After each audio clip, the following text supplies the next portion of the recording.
At magandang umaga po. Patiin po natin ang ating katabi. Magandang umaga, kapatid.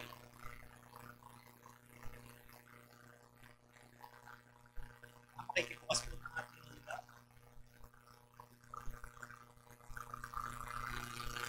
Praise God. So, pag-uusapan po natin ay tungkol sa pangalan. Po, lahat naman tayo dito may pangalan na po. So, bakit ba mahalaga na meron tayong pangalan o may pangalan? May pagkakakilanlan tayo. Ano po? Pwede po ba makita muna yung kamay ng mga first time po? First time or is makatin po sa service. Sa atin na. So, tuloy na po natin. The previous weeks, napag-usapan natin yung Jehovah. Ano yung una yung tinuro ni Pastor Billy? Chidkenu. The Lord is my righteousness. Pangalawa, ano yung discuss last week? Rohi. Jehovah Rohi. The Lord is my shepherd. Ngayon naman po, ito'y common na po sa atin o madalas na natin naririnig. Ito po yung isa sa mga favorite na name ni Lord, which is Jehovah Jireh. Nakakaalam ng Jehovah Jireh. The Lord will provide. Diba? So bago po tayo magsimula, pwede po ba i-declare po muna natin Luke 4:18 verse 18 to 19. 1, 2, 3, go! The Spirit of the Lord is upon me because He has anointed me to preach the gospel to the poor. He has sent me to heal the brokenhearted, to open of sight to the blind, to set at liberty those who are bruised, and proclaim the acceptable year of the Lord. Our God is Jesus, the Anointed God. So,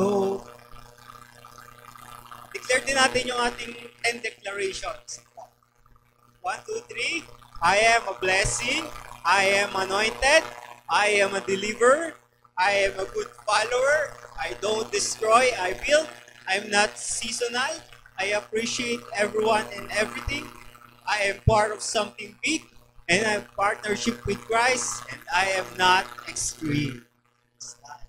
Daily, de-declare po natin yan. Ano po? So let's move on to our topic, which is our God is our provider. Jehovah Jireh.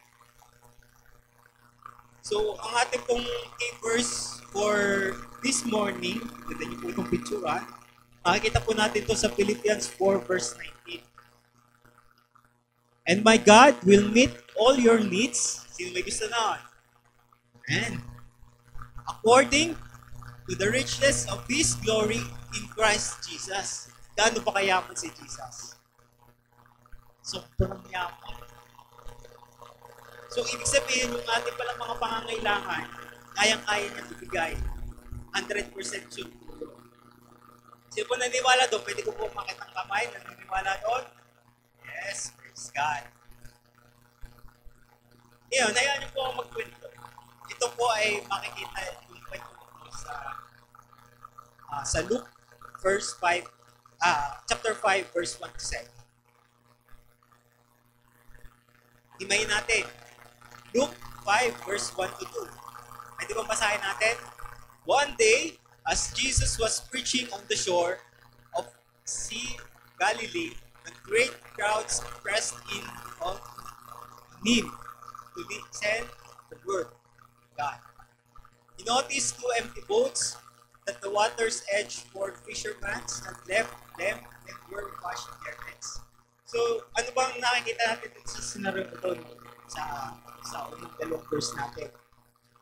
So, si Jesus daw ay nasa shore. Sa dagat. No? Tapos maraming crowd, maraming tao sa paligid. Ang nakikita ko po dito, unang-una, may mission si Jesus that time. Tama po ba? Ang mission ni Jesus that time is to preach the good news. of the kingdom of God. Ano? Pinapakita or sineshare ni Jesus kung ano ba yung inihanda ni Lord para sa mga tao. Yun yung isa ko po nakita. Pangalawa, meron tayong crowd. Merong maraming tao para ito. Para set up natin sa church. Marami tayo. Maraming crowd. And meron daw dalawang bangka. Yan yung itakis. Meron daw ganito. Next po sa verse 3. Dahil nga crowded, mas nagsisiksikan, ang ginawa ni Jesus, since may dalawang bangka, sinabi niya sa owner ng isang bangka, which is Simon Peter. So, sabi niya, sasakay siya sa bangka at siya ay magtutulong sa crowd. Yun yung sabi ni Jesus kay Peter. So, since si Peter ay, yun nga, alam niyo ba ba't nasa dagat si Peter that time? Siya ay nanguhuli ng isda buong gabi, pero wala silang mahuli na isda. Sino dito naranasan yung buong effort binigay niya, pero in the end, wala pa rin? Kaya okay lang yan. So yan, okay lang po yun. Lahat po tayo nakakaranas ng gano'n. Yung pinibigay natin lahat ng efforts natin, lahat ng oras natin, pero in the end, wala pa rin tayo nakukuha. Kaya ito nakakaligo. So, at that time, since wala naman nga silang mahuli, pumayag si Peter na paggamit yung bangka niya. Ano mayroon si Peter? Bangka. Dahil mangingisda si Peter. So, pinagamit ni Peter yung bangka niya kay Jesus. And then, after nung preaching, after magturo ni Jesus sa madaming crowd, ito pala, panpak mo. Sa tingin nyo, bakit kinailangan ni Jesus na sumakay sa bangka para lang magturo? May nakaisip pa ng gano'n. At kailangan pa, pwede naman nandun lang sa shores ni Jesus. Hindi ka. Makakapagturo din naman siya doon. Bakit kailangan pa sumakay ni Jesus sa bangka? Natanong nyo ba yun? Tinanong ko yun, ako ginagawa ko ng preaching na ito.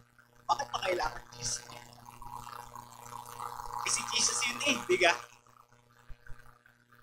Ba't kailangan pa niya sumakay?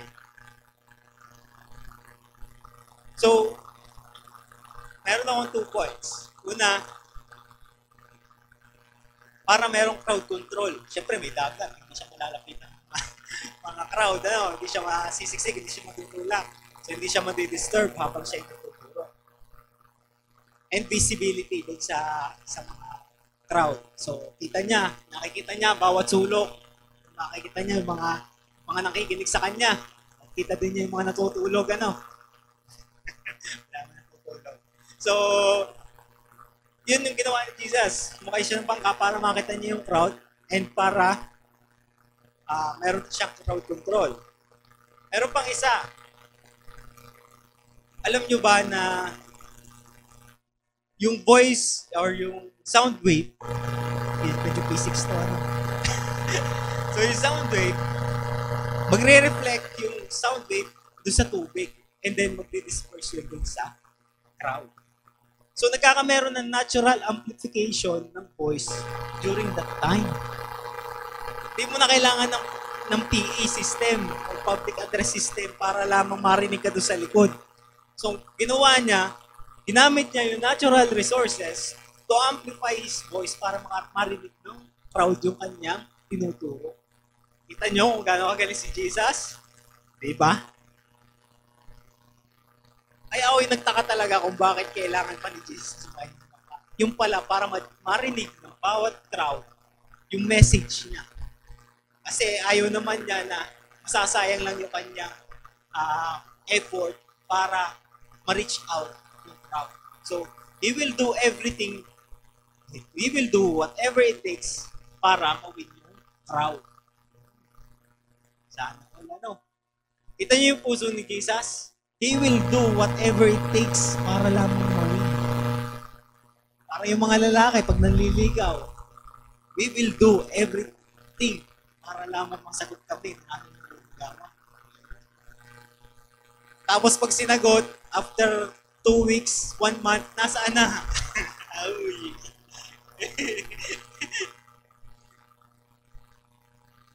Wala na, ano.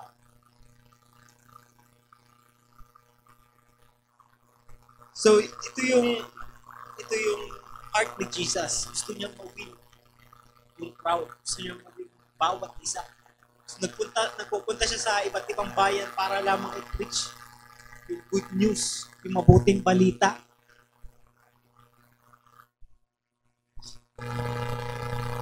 So yun, bumalik tayo sa kwento. After niya magturo, binalikan niya si Peter. Makikita natin sa next verse. Sa verse 4. Pagkatapos siya magturo, sabi naman ni Jesus kay Peter, or Simon Peter, now go out there in deep, where it is deeper, pupunta sa malalim, and let down your nets. Yan. Baba daw yung nets to catch some fish. Yan, some fish. Okay na. Tapos sabi naman ni Simon, we worked hard all last night and didn't catch anything. But if you say so, I let the nets down again. Isa ito sa concept na inisip ko ito kung habang ginagawa ko. Isipin nyo si Peter, seasoned, fisherman. Talagang simula bata hanggang doon sa panahon na yun, siya nangingisda. Alam niya nga na yung mga isda na huhuli sa lupi, sa lugar nila. Dahil iba't iba yan ng sa isda. So yung isda na hinuhuli nila ay panggabi, night shift. Night shift yung hinuhuli nila. Eh ngayon, wala silang mahuli kung gabi na. Mangingisda si Peter, laging ganun, gabi sila lagi nanguhuli. Pero ito si Jesus, alam naman natin si Jesus, anong trabaho ni Jesus? Karpintero. Yan, sa mga hindi nakakaalam, si Jesus ay a part-time carpenter. During that time, yun yung pinagkakakitaan niya. So, kung titingnan nyo by profession, makikinig ba mangingisda sa isang karpintero? Di ba hindi? Kung kayo yung nasa sitwasyon, sino mas pakikinggan mo? Isang karpintero o isang mangingisda? Pagka, alimbawa, mamimigot kayo ng isda, sino pakikinggan mo? Siyempre yung mangingisda, di ba? Kasi siya yung may experience sa pangingisda. Pero ibang usapan pag si Jesus. Amen po ba? Nung sinabi ni Jesus na ibaba ni Peter yung nakalampan para makakahuli ng some fish, yun ay test lamang kay Simon. Will he obey Jesus or will he rely on his experience? Ako po. Minsan, sa buhay natin, tayo ay nagre-rely na ano ba yung alam ko.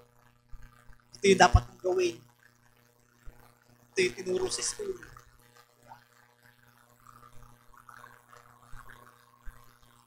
Pero, pagka si Jesus ang nagsabi,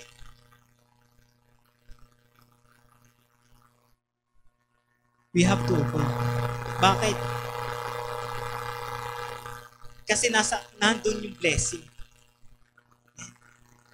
Nasa obedience ang blessing. So ito na nga, latag nila yung lamban. After a few moments later, next thing after this.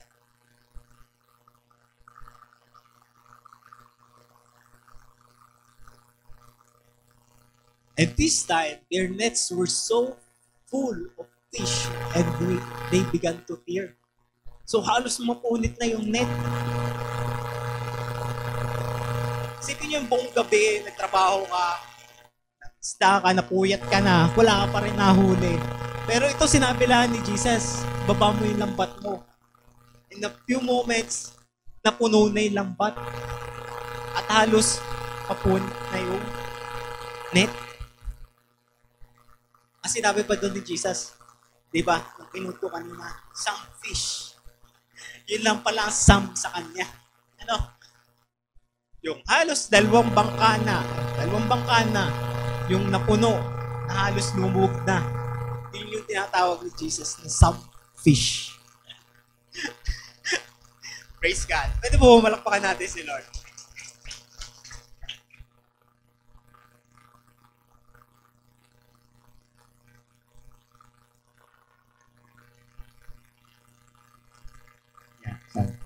Bumili na yung mic.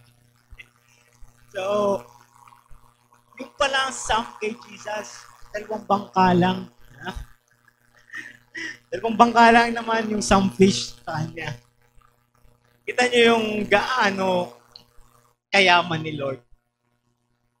Kung isipin natin, ba, sobrang daming kita na noon. Marami ng pagkakakitaan, marami ng pera yun. During that time. Binigay lang ni Jesus ng isang iglap. Ano? Siya may gusto na, isang iglap, binibigay ni Lord yung kailangan niya. Ayan. Yan, tumawag pa nga sila ng bangka, kaya napuno nila yung dalawa. So, hindi na po ako makakapos. Hindi po maltan. So, ang first point ko pa lang. Sorry na.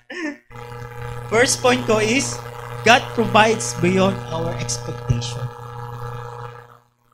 Kita niyo po ba yung example natin kanina? Na ine-expect lamang ni na Peter is makakahuli ng isda.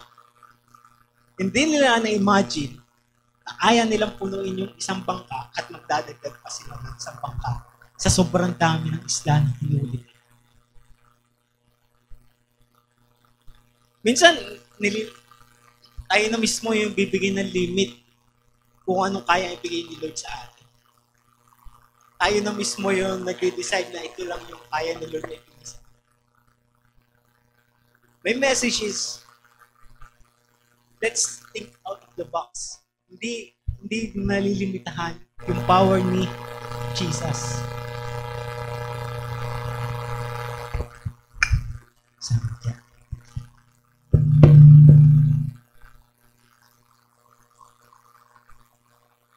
He can move supernaturally in our lives. Napakaganda nga ng team natin. Supernatural is here, di ba? Supernatural. Sino nakakaroon sa supernatural blessing? Ito.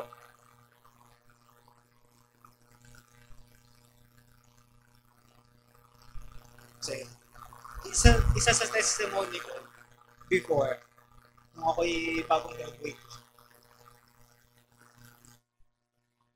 sabi ko noon, pagkatrabaho lang ako, okay na. Kumita lang ako ng sarili kong pera, okay na ako. Kasi dito nakapagsabi ng gano'n. May trabaho ka na, may kita ka ng pera, okay ka na. Pero hindi pala yung gano'n. God stored something great.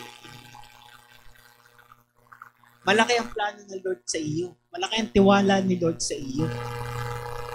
Kung minsan, nililimitahan lang natin na ito lang ang kaya kong gawin, ito lang yung kaya kong sahudin, sahod, o salary. Nagkakamali ka kapatid. Kasi we are designed to be a blessing.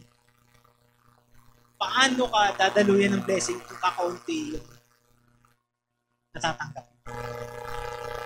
Paano mo mai-share yung blessing?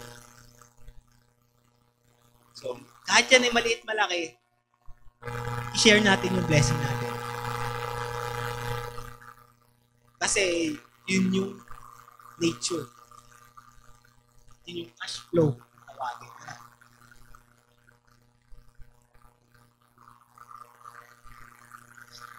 So, nung una, nung nagkatrabaho ako, contento na ako, nagtrabaho na ako. At that time ay, dahil single pa ako, kasyang-kasa sa akin yung sahod ko. Pang akin lang eh. Diga, bibili kong gusto ko. Shop, add to cart dito, add to cart doon na. Pero na Shopee, may Lazada pa. Ayun, alam na ng rider kung saan ako nakatira. Ka-order, Pero dumating ako sa point ng buhay ko na I want something more. Na kung ako ay magpapamilya, hindi sasapat itong sahod. So, that time, since ako ay single, nag-resign ako nang wala akong kapalit na trabaho. Diba? So, sobrang sobrang illiterate ko financially. Which is, yun ay huwag yung gagayahin, Kasi, natin na kailangan natin ng cash flow, kailangan pasok sa ating bayaran. Kasi, ang gastos natin, unlimited, tama ba? Hindi mo naman mapipigilan ng hindi bumili pagkain. Lahat naman tayo nabili ng pagkain, diba? Lahat tayo nakain. Kahit masasabi mo ba sa Patelec na kung muna ako bayaran, kung muna ako singilin ng bill, wala pa akong trabaho, hindi mo masasabi.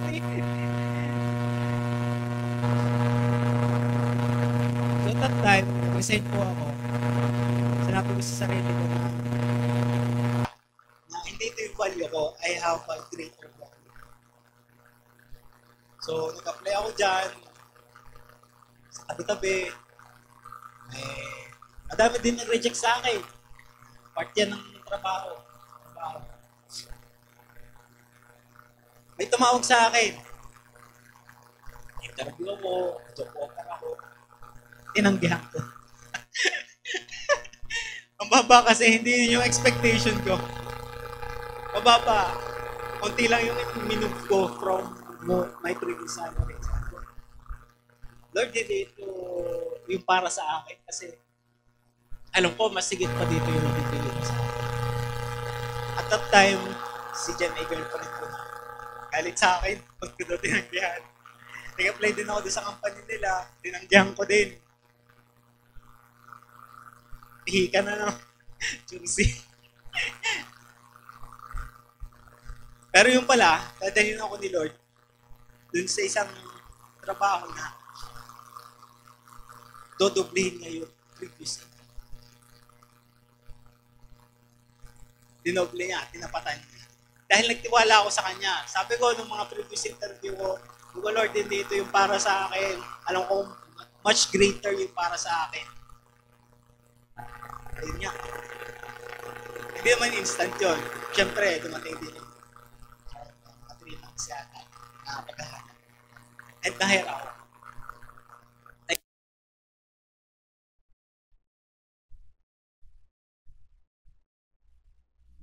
At nagtiwala ako sa kanya. Sino dito nagtiwala sa Lord? Pwede mo mga yung kamay. So yun, dinopin sa akin. Tanging pasasalamat ko lang sa akin. And daw, still growing pa. Declaration. Second point, God provides for our needs. So, isang example natin dito is yung sa Exodus 16 verse 4. Yung ang mga Israelita ay nasa wilderness. Na wala silang makain. Alam naman natin ang pagkain ay necessity. Sino dito hindi nakain? Na tayo nakain. During that time, wala silang makain during their travel. Pero ang ginawa ni Lord, pinaulan ng pagkain from heaven. Sarap pa. Wala ng pagkain. Hindi ka naman marunong problema kung ano lulutuin mo yung tanghalian. Lalabas ka na lang at sasalot ng pagkain. Diba? Sabi doon, they can go out and pick up as much food as they need.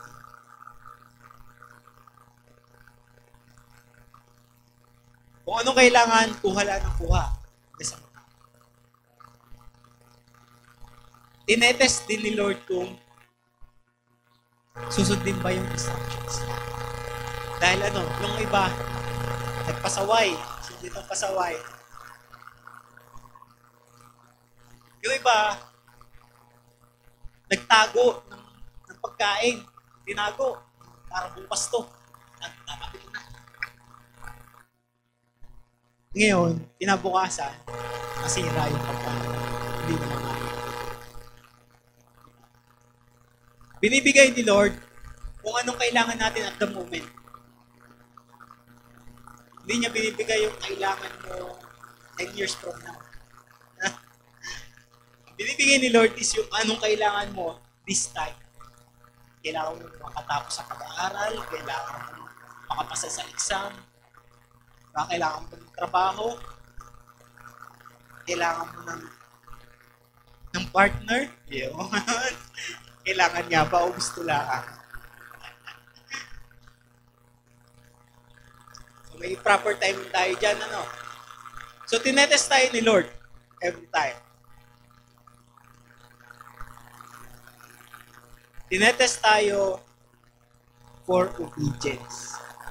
Which is number 3. Obedience opened the door God's provision. Kung makikita natin kanina si Peter, kung hindi siya sumunod, makahuli kaya siya ng isla. Di ba hindi? Tayo ba? Sumunod pa tayo kay Jesus.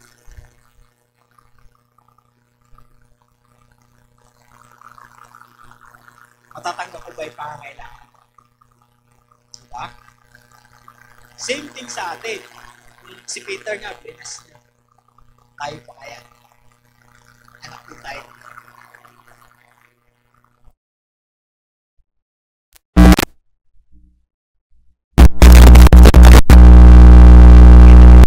Sa story ni Abraham.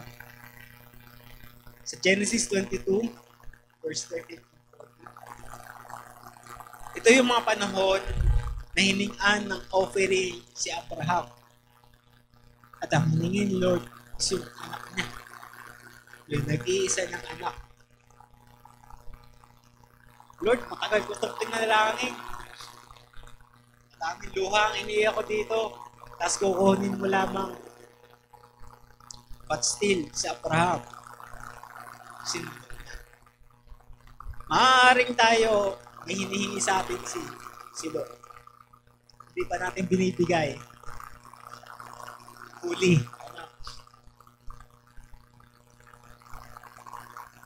Dito sa story nito, hiningi ni Lord may sacrifice ng Abraham. Pero naniniwala si Abraham that time na the Lord will provide kung ano yung offering na ibibigay. Basta ang alam ni Abraham that time, bibigyan ako ni Lord ng offering. Hindi lang nasa isip na. Hindi niya iniisip na anak ko yung i-offer. I mean, what His will be done, Pero alam niya, deep inside, sa puso niya na Lord, kung ano yung gusto mo, hindi yung bibigyan. At that time, may isang ram na na-stock yung sungay sa tabi-tabi, na-stock. So, yun yung in-offer ni Abraham. Kaya, yung place na yon, tinawag niya na Yahweh Yireh or Jehovah Jireh. Which means the Lord will provide. Minsan, nandun tayo sa situation na kailangan natin mag-sacrifice. Tulad ng ating mga magulang, they sacrifice for us para tayo magkameron na magandang edukasyon, para tayo makapag-aral, para tayo may magamit sa school. Nandito tayo, notebook, ball pens. Diba? Sasacrifice sila sa trabaho. Papagod sila. They give their best para may provide sa mga anak nila yung best. Ganun din si Lord. Gusto niya matanggap natin yung best. And He will always provide whatever.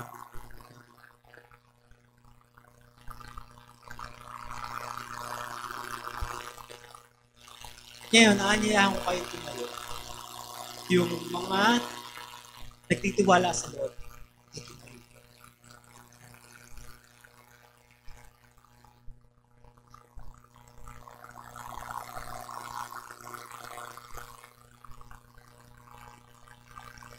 Hindi yung oras na to,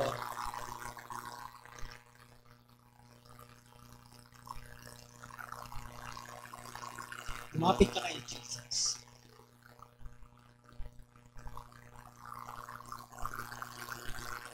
Isipin mo, kayo dalawa ni Jesus ay nakasakay sa bangka.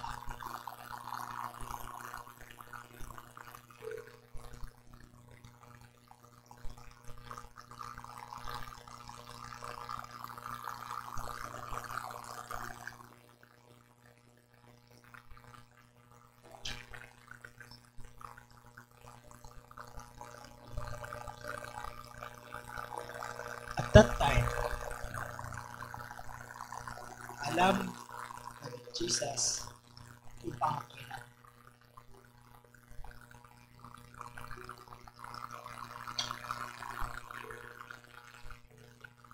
And this time, alam ni Jesus yung pangangailangan.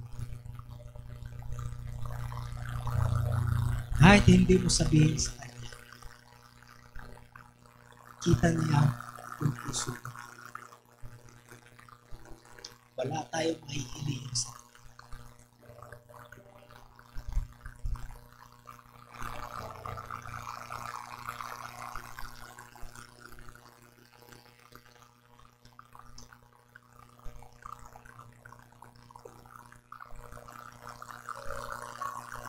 This is a story. Nakita ko na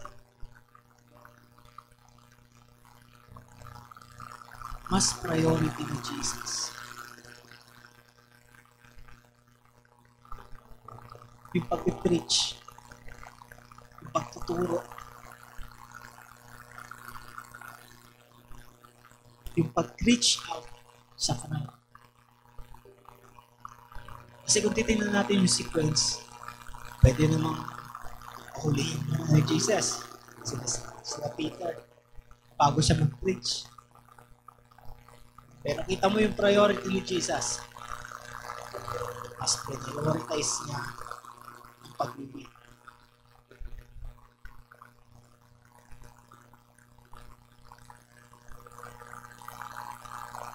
Kasi after winning, there comes the blessing.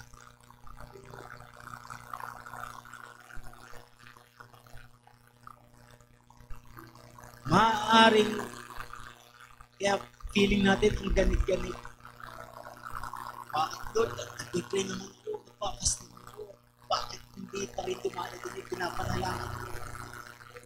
Kulang kayo gano'n. Binibigay ko naman yung oras ko. Binibigay ko ng effort ko. Pero ang question, have we obeyed God? Sinunod ba natin si Jesus? Nung sinabi niya, go, win souls and make disciples. Hindi niya sinabi, go win souls or make disciples. Sinabi niya, win souls and make disciples. Dalawang atin pa. Yun yung iniwan sa atin. At sa pagsunod natin sa Kanya, doon natin mas mararanasan yung great provision.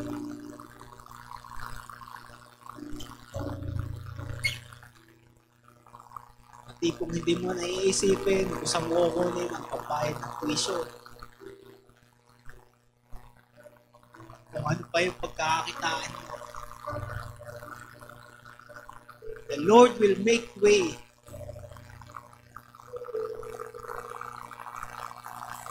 even in the impossible situation that you are in right now. Sa tingin mo, hindi ka na makakawala. Sa tingin mo, hanggang dito ka na lang. Sa tingin mo, ito lang yung kakayahan mo. Nagkakamali ka, kapatid. Kasi God stored great opportunities, great power in you. Sa loob mo, nung tinanggap mo si Jesus, di yan nananahan ang banal na Espiritu. Hayaan mo lamang na kumilos ang banal na Espiritu sa buhay mo. It's not our will, but His will. Ngayong oras na to, sama-sama tayo. Let's surrender our lives to Jesus. Let's surrender everything para sa Kanya. Kung anong meron tayo, ipagamit natin sa Lord. Tulad ni Peter, meron lang siya that time is bangka. And si Jesus yung nag-ask na gagamitin niya yung bangka. At pinagamit niya yung bangka. Nung pinagamit niya yung bangka for His glory, doon pumasok ang blessing. Doon pumasok yung maraming isda. Na kay Jesus, some lang yun. Pero sa atin, sobrang dami na. Sobrang laki ng inihanda ng Lord para sa atin. Don't limit God on what He can do in your lives. Siya nag-grade sa'yo. Pagdadamutan ka pa ba niya? Ay, ikaw nga yung anak niya eh. Lahat ng pangangailangan ng anak, tinibigyan ng Ama.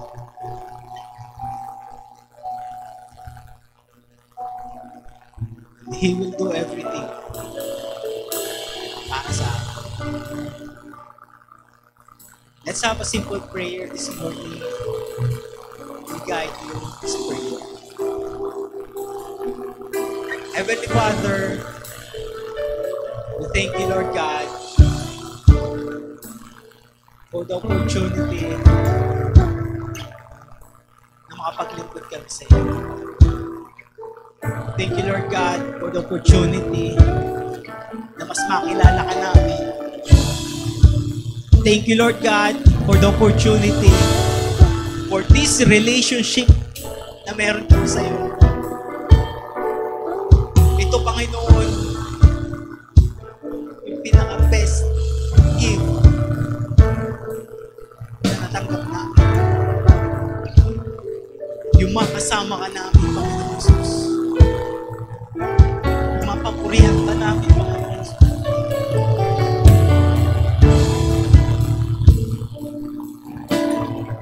And we surrender our lives to you, Jesus.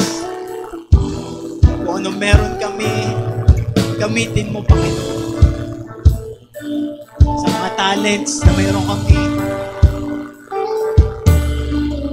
sa mga knowledge and skills na binigay mo sa bawat isa sa amin. We will do great things for you, Jesus. We will will do great things for you. For your own glory alone. Hindi kami. Pagkus ikaw, Panginoon, ang makita sa buhay namin. We thank you, Lord God. We praise your name. We lift up your name in our lives. Maghari ka at manahan sa puso namin. Thank you, Lord God. In Jesus' name. Amen. Amen. Praise God.